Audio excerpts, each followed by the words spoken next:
ಅದು ಆ ಥರ ಮಾಡ್ತಾ ಇದೆ. ಓಕೆ, ಎಲ್ಲರಿಗೂ ಹೋಗಲ್ಲ ನಮ್ಮ ಹಸುಗಳು, ಸ್ವಲ್ಪ ಜನಕ್ಕೆ ಮಾತ್ರ ಹೋಗುತ್ತೆ.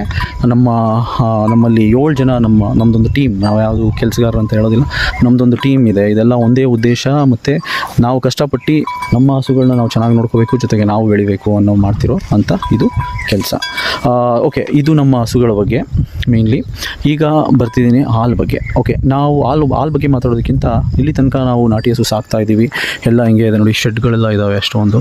ಆಲ್ಮೋಸ್ಟ್ ಅರ್ಧ ಎಕರೆನಲ್ಲಿ ಇದಕ್ಕಾಗಿಯೇ ಜಾಗ ಮಾಡಿಕೊಂಡು ನಾವು ನಮ್ಮ ಅಜ್ಜಿ ತಾತ ಹೇಗೆ ನಾವು ನಡೆಸ್ಕೊಂಡು ಬರ್ತಿದ್ರು ಹಾಗೆಯೇ ನಾವು ಮಾಡ್ತಿರೋದು ಇದನ್ನೆಲ್ಲನೂ.